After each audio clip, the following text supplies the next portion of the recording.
Всем привет! У нас идет третий сезон, вторая фаза клановых боссов. Рассмотрим навыки боссов.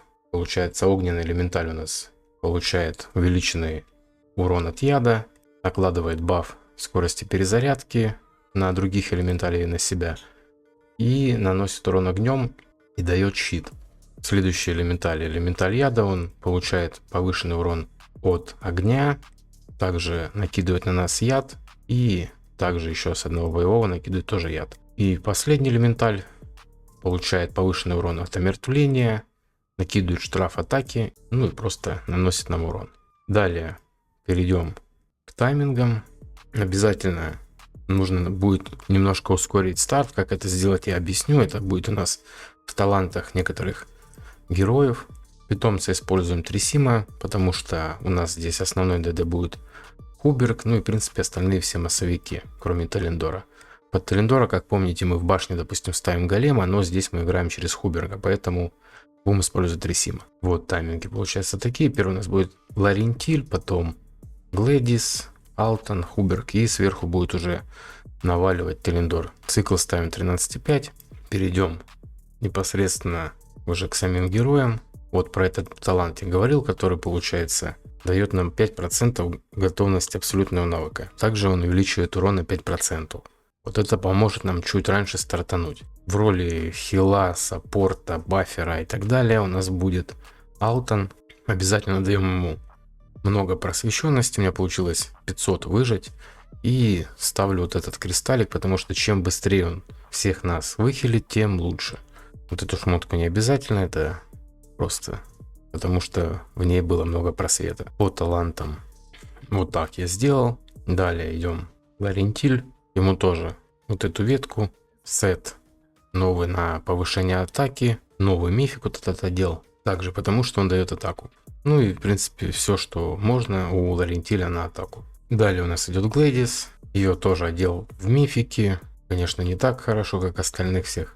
Точность не забываем. По талантам выбрал вот так. Тоже этот талант сделал для быстрого старта. Со сбором у нас тут проблем нету, поэтому в данном таланте мы особо-то и не нуждаемся. Вот, и перейдем уже к нашим ДДшникам. Это будет Талендор.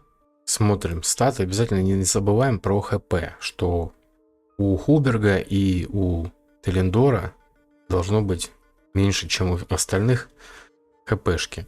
Но у Хуберга должно быть именно меньше всех. Поэтому в первую очередь собираем, получается, Хуберга.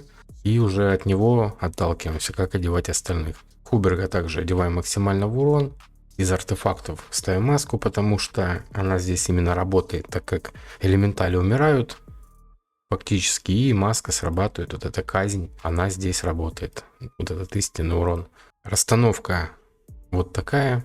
Рабочая схема. И обратите сейчас внимание, как будет проходить бой и как именно идет старт, процесс отхиливания и так далее. Потому что раньше во втором сезоне мы использовали баф на щит, правильно? А здесь его нету. Вот эта приливная волна.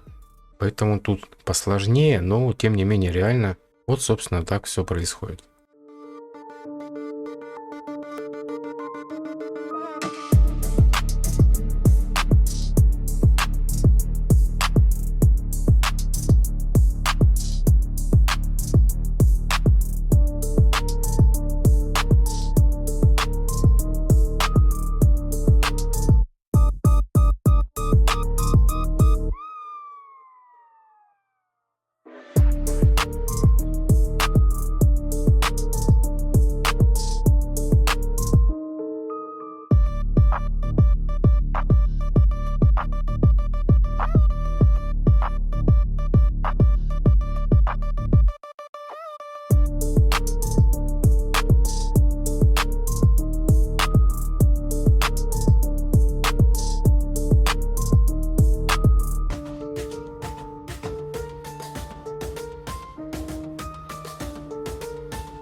Вот, собственно, такой урон получилось набить. Код команды будет в описании. В принципе, неплохо, можно и сохранить. Все, всем спасибо за просмотр. Подписываемся на канал, кто не подписан. У кого какие вопросы есть, пишите в комментариях, либо в телеграм-канале. До скорых встреч. Всем пока.